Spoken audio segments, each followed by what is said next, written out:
ইয়ে অনেক ঠাইয়ার করতে পারে আমার ডিএস বিষয়ে অনেক ই করছে লাফা লাফা সাদা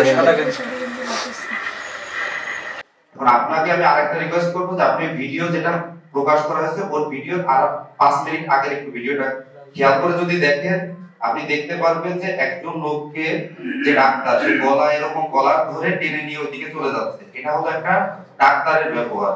এবং তার কাছে যে চেয়ারটা আছে ওই চেয়ারটা ছুঁড়ে তার গায়ে মারা হচ্ছে, এটা হলো একটা ডাক্তারের ব্যবহার।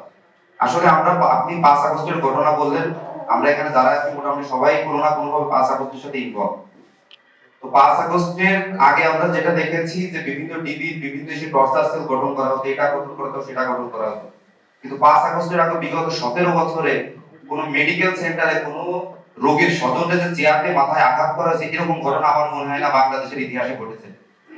যেটা 5 আগস্টের 2 বছর পর এত সুন্দর যে সুষ্ঠু একটা নির্বাচন হলো, সেই নির্বাচনে এরকম বাজে ব্যবহার কেউ কখনো করে না।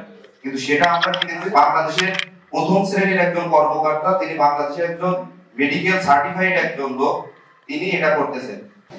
আমার আপন বড় ভাই, আমি সংবাদপত্রে পড়ে আসছি, ওই ডাক্তারকে আমি বিনয়ের সাথে বলছি, স্যার আমার মুখটা দেখেন। উনি কাছে জি উনি ওখান থেকে উঠি 10 মিনিট লাগে। এরপর যখন এক মনে নিয়ে যায়, আমি তাকে বারবার নির্দেশ করছি, স্যার অক্সিজেনের ব্যবস্থা করেন না, আমার রোগী মারা যায়, তারা হাত খায়, আল্লাহ তাকে নিয়ে যাবে, এরকম আপত্তি নেই। আমি এক্সাক্ট টাইম বলতে পারবো না। আমি ডিউটিরত অবস্থায় দুইজন রোড ট্রাফিক অ্যাক্সিডেন্টের পেশেন্ট আসছিলেন, একজন নাম মিলন আর একজন হচ্ছে নূর। মিলনের অবস্থা একটু গুরুতর হওয়ায় ওটাকে প্রাথমিক ম্যানেজমেন্ট, আমরা ইনজেক্টেবল অ্যান্টিবায়োটিক ইনফিউশন চালু করে দিয়ে ওনাকে আমরা রেফার করি এবং পরবর্তীতে আরেকজন পেশেন্ট ছিলেন নূর, তাকে আমরা দোতলায় অ্যাডমিট করে দিই। এই মতো অবস্থা আরেকজন পেশেন্ট আসেন মকবুল, ওনার স্যাচুরেশনটা ফল করছিল, অর্থাৎ ওনার অক্সিজেনটা শরীরে কমে যাচ্ছিল। এর পরিপ্রেক্ষিতে ওনাকে আমরা ম্যানেজমেন্ট করি এবং প্রেসক্রিপশনটা লেখা শুরু করছিলাম। এর মধ্যে একজন ব্যক্তি, কতিপয় আমি চিনি না ওনাদেরকে, ওনারা এসে বারবার বাধাগ্রস্ত। নাম শুনেছেন কি? নামও জানি না।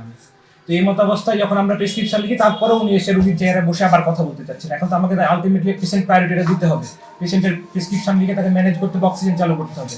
এই মতো অবস্থায় কে বা কারা আসলেন এবং আমাকে আঘাত করার চেষ্টা করলেন। এই মতো অবস্থায় আমি রোগীকে ম্যানেজ করার চেষ্টা করেছি। রোগী মুখ গুল করে ভর্তি আছে, আপনারা চাইলে ওনাকে দেখতে পারেন। আজকে যখন আমাদের একজন ডাক্তার সাহেবকে বেদম প্রহার করা হয়, যেটা আপনার ভিডিও সবাই দেখেছেন, এবং এই ভিডিওটা কিন্তু আপনাদের মোহাম্মদপুরের ভিতরে নেই, এখন সারা বাংলাদেশ এবং বাংলাদেশ ছেড়ে ইন্টারন্যাশনালে চলে গেছে। আমাদের অনেক প্ল্যাটফর্মে এখন এই ভিডিওটা ছড়িয়ে গেছে। আমাদেরকে অনেক প্রশ্ন এবং আমাদেরকে অনেক আমাদের কাছে জিজ্ঞাসার সম্মুখীন হতে হচ্ছে। যে ডাক্তার সাহেব মারছিলেন সে হয়তো মোহাম্মদী ছিলেন, মোহাম্মদপুরি ছিলেন, কিন্তু সে তো বাংলাদেশের কোনো একটা জায়গা ছিলেন। কিন্তু গায়ের জোর আর শক্তি দেখানো, সেটা কি বলেন 5 আগস্টের পরে আর এখন নতুন একটা নির্বাচন হলো, একটা গণতান্ত্রিক ব্যবস্থার নবসূচনা হলো, এই সূচনায় কি মনে হয় বাংলাদেশের প্রথম আপনারা মোহাম্মদপুর থেকে ডাক্তারদেরকে পিটানোর মাধ্যমে নতুন একটা সাংস্কৃতিক জন্ম দিলেন? এটি খুব দুঃখজনক, খুব বেদনাদায়ক।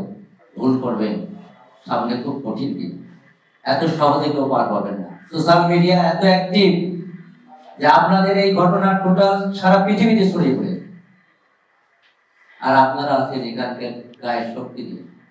এরপরেও আমার ডাক্তার সাহেবকে হুমকি দেওয়া হয়েছে। আমি বিস্মিত হই যে এই যুগেও এত বোকার মানুষ বসবাস করে। আমরা উদাত্ত ভাবে বলছি, আইনের প্রক্রিয়া করবো। আমরা গতকাল জরুরিভাবে বাংলাদেশ মেডিকেল অ্যাসোসিয়েশনের আমরা মিটিং করেছি। আমরা সেখানে সিদ্ধান্ত নিয়েছি যে আইনানুগ ব্যবস্থা আমরা গ্রহণ করব এবং সর্বোচ্চ সময়ের মধ্যে, সর্বনিম্ন সময়ের মধ্যে 24 ঘন্টার মধ্যে আমরা আসামিদেরকে ধরতে চাই। বাইরে চল মারতে চাইছি।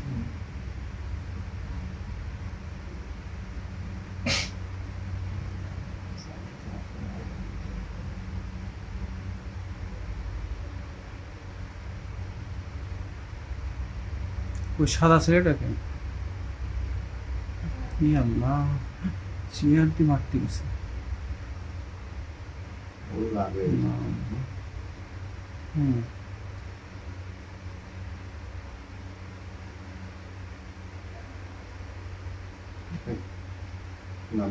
না মিল্টন ঠেকাইছে কিন্তু মিল্টন কিন্তু ঠেকাইছে দেখছো প্রথমে কিন্তু মিল্টন ও ও এই যে এখানে তো জ্ঞান না না মিল্টন কিন্তু এখানে দোষী ডাক্তার জখম হয়ে গেল। পরে আসে মারামারি করতে। ওই যে ইরা মহিনুদ্দিন ঠেকাচ্ছে দেখছো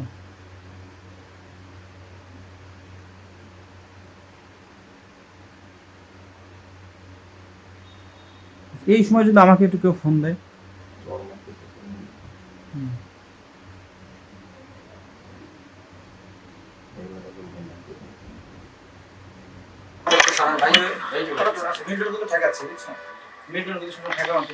ওই যে ইয়ে মারতে শুয়ে শুয়ে এত লোক মানে নামাজের আগে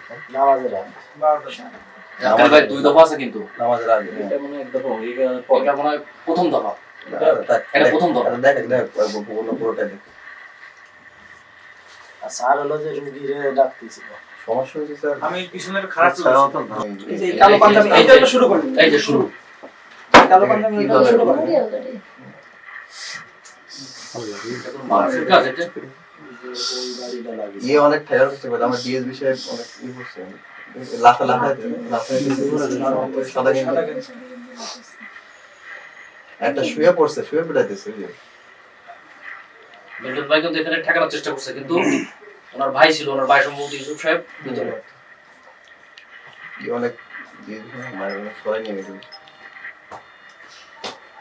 আর একটা ওই লাল ও আবার ওর ভিতরে যাওয়ার চেষ্টা করছে